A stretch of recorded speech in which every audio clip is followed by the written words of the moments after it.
안녕하세요, 찰리브라입니다.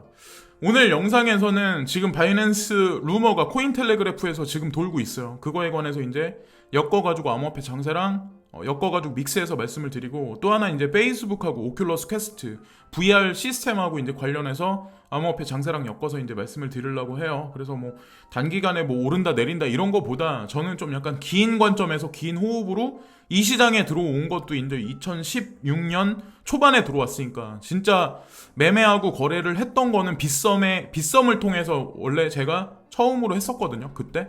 그러니까 2015년 12월.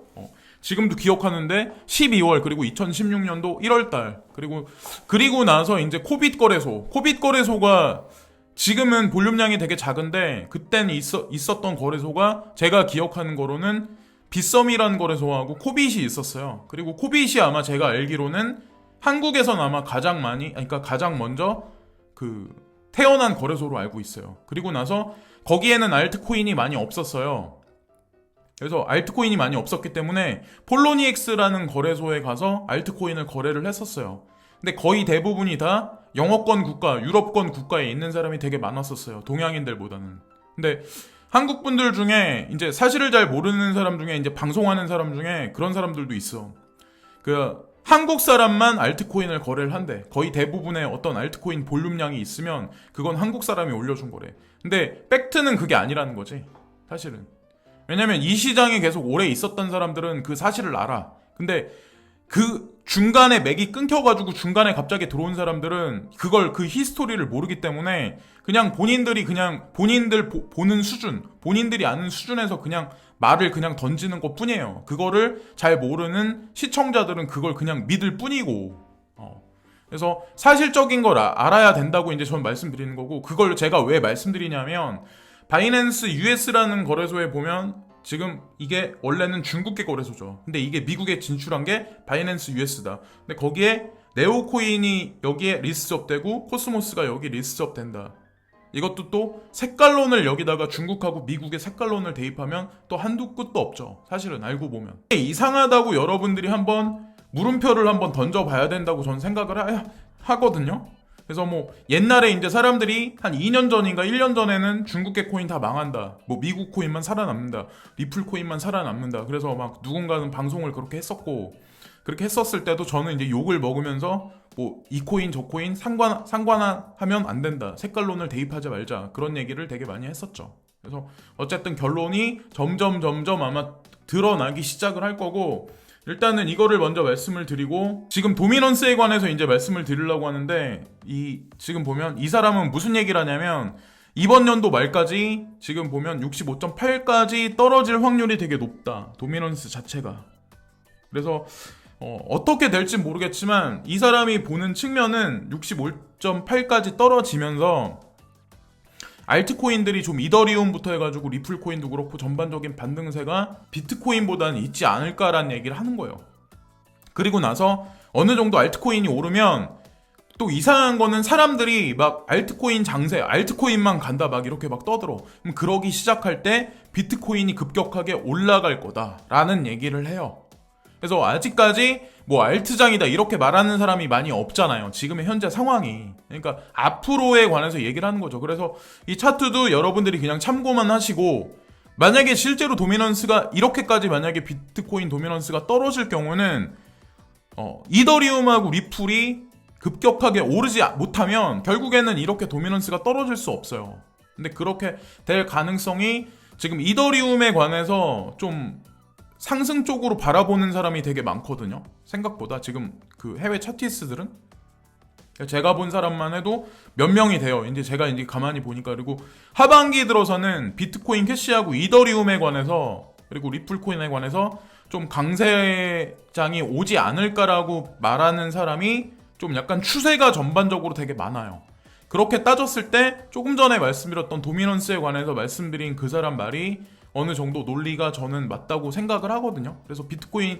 그래서 만약에 알트코인 전반적으로 오르면, 그래서 막 사람들이 막 알트코인만 오른다고 댓글 다는 사람이 나타나기 시작을 한다면 그때가 아마 비트코인을 탈 시점이 아닐까라고 이제 생각을 해야 된다고 저는 이제 생각을 하죠. 그래서 이 사람은 차트적 관점으로 봤을 때 2017년에 이더리움이 비트코인의 4분의 1 가격까지 간 적이 있었어요. 한 번 그런 적이 있었어요. 이 급격한 상승세가 있었던 적이 있었어요. 이 네모칸 박스 친 노란색 박스가 있는데, 그 예전에 이제 왼쪽 박스 같이 그런 적이 한 번 있어요. 그때 사람들이 막 그랬었어요. 제가 지금도 기억하는데, 그때 사람들이 이더리움이 비트코인을 넘어선다. 비트코인 이제 끝났다. 기능성이나 속도도 떨어지고 확장성도 없다. 그런 얘기를 막 했었어요. 근데 지금은 비트코인 가격이 다른 것보다 되게 많이 올라가 있으니까 사람들이 이제 그런 얘기만 하지. 비트코인이 왕이야. 비트코인만 어쩌고저쩌고 하죠. 근데 그게 사람들이 이중성이라는 거죠. 가격을 보고 가격만 보고. 근데 개발자들은 그런 거 상관 안 해. 얘네들은 이러니 저러니. 어쨌든 가장 중요한 건 월간 레포트를 발표를 하거나 주간 레포트를 발표하거나 깃허브라는 코드를 업데이트하는데 거기 주기적으로 업데이트를 계속 하고 있는 그 코인 개발사는 살아남을 확률이 되게 높아요. 그것만, 저는 가격에 관해서 솔직히 초반 시장 진입자기 때문에 좀 약간 그거에 관해서 그런 것도 있지만, 지금 뭐 비트코인 뭐 여기서 1,000만원 2,000만원 간다고 해서 거기에 막 그러진 않거든요. 지금 이더리움이 뭐 그래서 20만원이라서 그게 죽을 거다 그런 생각도 안 하고. 그래서 펀더멘탈은 400이 갔건 지금 20만원이 됐건 똑같다는 거죠, 결국엔. 근데 사람들은 가격에 따라서 거기에 관해서 그게 보석이다 돌이다 구분 짓는 건 결국엔 사람이 하는 행위라는 거죠. 그래서 이더리움이 갑자기 급등한다기보다 하반기에 들어서 그러니까 상승세가 곧 다가올 거다라는 얘기하는 사람이 많다고 말씀드렸고, 자, 이제 이번 동영상의 핵심으로 들어가서 이제 말씀을 드리려고 하는데, 바이낸스에 관해서 루머가 지금 돌기 시작을 한다. 2017년에 중국을 이제 떠난 이래로 바이낸스 새로운 오피스를 베이징에 첫 번째로 다시 건설을 한다. 이런 얘기들이 돈다고 지금 코인텔레그래프에 이런 뉴스가 나와요. 그러니까 루머가 돌면 이게 사실이 될 확률도 되게 높거든요. 그러니까 비트메인에 관한 이런저런 IPO에 관한 뉴스도 세게 제출한다. 이런 루머도 여기저기서 돌고 막 그랬었는데 실제로 그런 일이 일어났죠. 바이낸스도 루머가 지금 돌긴 해. 근데 제가 이 뉴스를 왜 되게 의미심장하게 보냐면, 중국이란 나라가 보면 시진핑이 그런 얘기를 했죠. 대대적으로 블록체인에 관해서 밀어줄 거다. 업계에 관해서 밀어줄 거다. 이런 얘기를 했는데 또 바이낸스 거래소가 중국에 들어간다. 이 얘기가 같이 이렇게 짜맞춰 보면 대충 아마 퍼즐이 나올 거예요. 그래서 얘네가 실제로 바이낸스가 중국에 공식적으로 들어가서 사람들이, 많은 중국인들이 여기서 거래를 하기 시작을 하면 암호화폐 전체적인 장세가 어떻게 될까요? 저는 그거를 말씀드리려고 하는 거야. 그러니까 여기에 어느 정도 그걸 두는 거죠, 저도. 그리고 바이낸스가 아마 중국에다가 11월 달인가? 그때서부터 아마 선물 거래소를 런칭한다? 이런 것도 아마 제가 예전에 기억을 하는데, 그거에 관해서도 한번 생각을 한번 해보자라고 이제 말씀드리고, 이거는 많은 이탈리안들이 지금 보면 온라인 쇼핑몰을 이용할 때 비자나 마스터카드보다 비트코인을 더 선호한다. 이런 얘기들이 있어요. 근데 제가 이탈리안들이 많이 쓰는 웹사이트 가서 제가 조사를 해봤는데 BTC 페이먼트 하는 그게 제 눈에는 보이지 않았거든요. 그래서 이 뉴스가 왜 나왔는지 모르겠어요. 제가 그래서 구글링을 해봤는데 야후 파이낸스, 그러니까 손정희 회장이 운영하는 야후 파이낸스에도 이 뉴스가 이미 이틀 전인가 하루 전에도 나왔더라고요. 그리고 대다수의 그러니까 코인텔레그래프 말고, 그러니까 이 암호화폐 관련된 매스미디어 말고 다른 데도 그런 뉴스들이 많이 나왔어요, 실제로. 그래서 그게 사실적으로 어떻게 되는지 모르겠지만 어쨌건 이런 뉴스도 의미심장하게 한번 보고 있고, 제가 이제 한 가지 이제 말씀을 드리면, 지금 장세가 안 좋으니까 예를 들어서 무슨 코인 괜찮을 것 같다, 펀더멘탈 되게 좋다, 그럼 예를 들어서 지금 같은 경우는 아는 친구한테도 연락이 안 와. 그러니까 이런 상황이죠. 그러니까 사람들이 막 슬슬 피해. 그러니까 얼마 전에 갑자기 급등한 적이 있었을 거야, 아마 코인이 전반적으로 다. 예를 들어서 뭐 비트코인은 얼마에서 얼마 가고, 비트코인 캐시 같은 경우는 제가 눈여겨보고 있었으니까 23만 5천 원의 바닥을 찍고 지금 30만 원을 넘어서 33만 원대에 있는데 거의 한 10만 원이 오른 거죠, 거의 어떻게 보면. 자, 그러면 23만 5천 원 때는 사람들이 슬슬 피해. 그러니까 양심에 손을 얹고 이번에 갑자기 급등이 있었을 때 여기 이번에 이득을 취한 사람이 과연 몇이나 될까요? 과연 용기를 내서 매수한 사람이 과연 몇이나 될까요? 네. 저는 거의 없을 거라고 생각을 하거든요. 몇몇 빼고는. 저는 그렇게 생각을 해요. 그러니까 사람들이 묻지마 투자한 사람이 되게 많아. 제가 알기로는, 제가 보기에는 이 블록체인 업계가, 이 크립토 커런시 이 업계가 어떻게 지금 4차 산업하고 연이어가지고 어떻게 대중한테 범상용화 되는지에 관한 펀더멘탈보다 가격적으로 그냥 이게 돈이 된다고 누가 얘기하고 실제로 돈이 됐었던 그게 있으니까 호기심을 갖고 들어왔던 사람이 되게 많은 거죠. 근데 가격이 안 오르면 사람들이 지금 상황은 제가 이제 개인적으로 보기에는 긴가민가 한 거야. 지금은. 왜? 막 급등을 하기를 바라는데 급등을 안 하거든. 그리고 계속 막 퍼런불만 많이 보이고 간간히 빨간불만 보이거든. 그럼 사람이 심리가 가격이 일단 숫자가 안정적으로 안 올라가 있잖아요. 그럼 사람이 불안해. 그럼 퍼런불이 막 이렇게 껌뻑껌뻑 보이고 이더리움도 예를 들어서 21만 원대 막 계속 이렇게 있어. 그래서 20만 원 또 찍어. 그러면 또 급락할 것 같거든. 그럼 또 사람이 또 쫄아. 그럼 또 매수 못 하는 거예요. 그러다가 되게 웃긴 게 뭐냐면 제가 여태까지 계속 있으면서 이제 공통된 건 뭐냐면 사람들이 그러다가 갑자기 막 비트코인이 1,500만 원 가고 막 이더리움이 갑자기 막 40만 원 가고 예를 들어서 리플 코인이 550원 막 600원 700원 막 올라. 그러면 또 웃긴 건 뭐냐면 비트코인 캐시가 예를 들어서 23만 5천 원일 때 매수 안 한 사람들이 갑자기 예를 들어서 비트코인 캐시가 60만 원 가면 갑자기 대출 받아가지고 갑자기 막 몰려와. 그리고 갑자기 연락 없었던 친구한테 갑자기 막 전화가 와요. 전화가 와서 무슨 코인 어떠냐? 이거 뭐 어떠냐? 어떨 것 같냐? 지금 사면은 이렇게 또 사람들이 변하기 시작을 해. 근데 지금이 오히려 제가 이제 개인적으로 보기에는 슬금슬금 매집할 타이밍인지 예를 들어서 더 떨어질까봐 겁내. 예를 들어서 내가 여기서 더 떨어질까봐 겁내서 이거 못 사는 사람은 예를 들어서 그냥 암호화폐 안 하는 게 낫다는 거죠. 전 세계에 부동산이 됐던 뭐가 됐던 예를 들어서 100% 수익이 날 거라고 생각해가지고 들어가는 투자는 없어요. 저는 그런 생각을 하거든. 제가 이런 거 저런 거 해보니까. 또 군중심리라는 게 되게 무섭다는 거죠. 코인 가격이 오르고 매스컴에서 또 몇 마디 떠들어줘 같이. 그럼 또 웃긴 거는 또 사람들이 이렇게 막 몰려들어. 그땐 또 떨어진다는 거죠. 그러니까 지금이 그러면 어떻게 우리가 이 시장을 바라봐야 되냐. 그걸 이제 저는 이제 말씀드리려고 하는 거예요.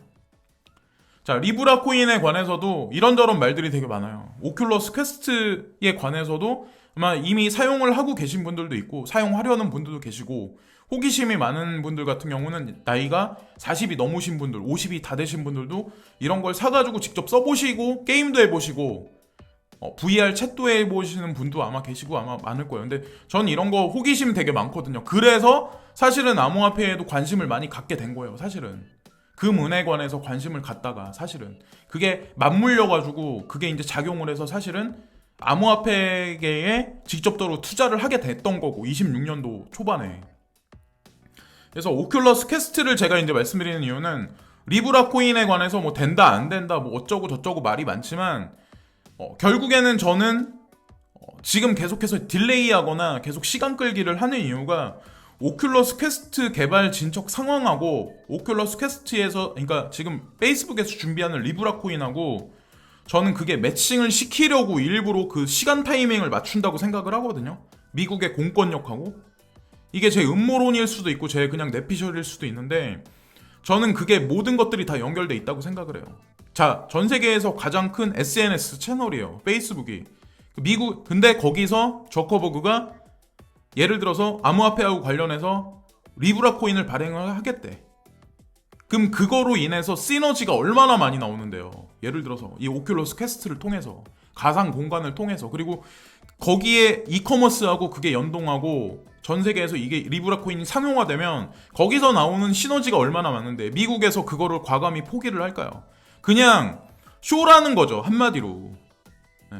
근데 가장 중요한 건 제가 이걸 보여드린 이유는 오큘러스 퀘스트에 관한 거는 버전업이 나날이 계속 지속되고 있어요.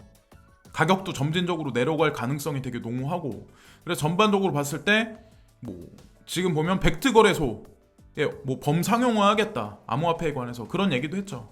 자, 그런 것들이 모든 게 다 짜맞춰가지고 점진적으로 나아갈 거라고 생각을 해요. 그러니까 지금 뭐 코인이 안 오르니까 막 불안해하시고 이러시기보다 내가 투자한 코인이 왜 안 오르나 거기에 집중하지 마시고 그들이 지금 무슨 짓거리를 뒷구녕에서 하고 있나.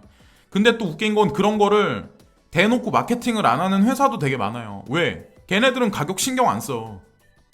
어차피 가격은 파운더들이 올려주거나 아니면은 보통 보면 세력들이 나중에 가서 진짜 불장이 오면 거기다가 호재거리를 던지면서 일부러 3파, 5파를 그리면서 올려주게 일부러 만든다고요.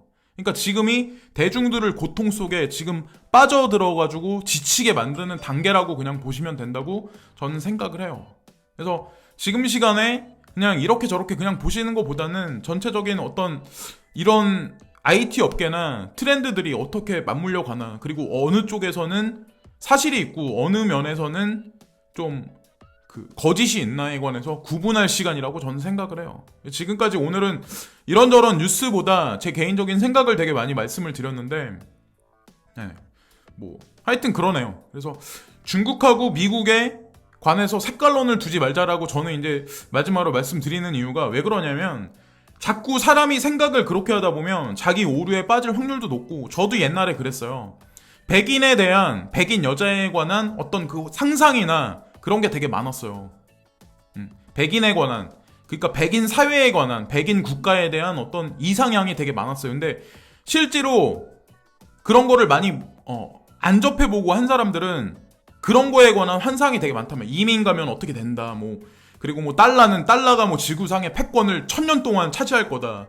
근데 그거는 그들만의 그냥 생각이라는 거지. 이제 현재 돌아가는 상황을 거시적으로 안 보면 내가 동과 서를 왔다 갔다 많이 안 해보고 그러면, 그게 왜 제가 이제 계속 그런 거를 말씀드리는 이유가, 왜 약간 있는 집 애들을 자꾸 부모들이 걔가 미국 가서 마리화나를 피거나 쓸데없이 공부를 안 하더라도 왜 자꾸 보내려고 하냐면, 거기 가서 이 나라 저 나라 인종을 접하고 이 나라 저 나라 문화를 접하고 막 그러다 보면 이 사람이 생각이 조금이라도 트이거든요. 그냥 국내에만 있어서 그냥 국내 문물만 접하고 국내에 있는 사람들끼리만 교류하는 것보다 멀티컬처에서 조금 움직이다 보면 조금 더 생각이 조금 거시적으로 트일 확률이 더 높아요. 제가 보는 관점에선 그래. 책상머리에 앉아가지고 책 하나 더 보는 것보다 그게 더 저는 현실적이라고 생각을 하거든요.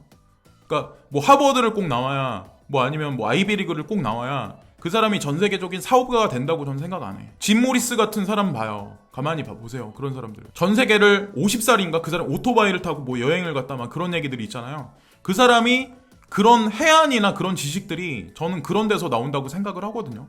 이 나라 저 나라 다녔었던 어떤 그 경험이나 여러 가지 그런 것들이 토대가 돼가지고. 그래서 이런저런 말씀을 드렸는데, 오늘도 시세에 관해서 너무 막 이렇게 집중하시지 마시고 그냥 내가 가진 코인에 관해서 조금 더 알아보시고 포텐셜을 좀 보시면서 움직이시는 게 낫지 않을까라는 생각을 해요. 지금까지 찰리 브라운이었고요. 오늘도 즐거운 하루들 되시고 항상 진심으로 감사합니다. 구독과 좋아요 부탁드립니다. 네, 감사합니다.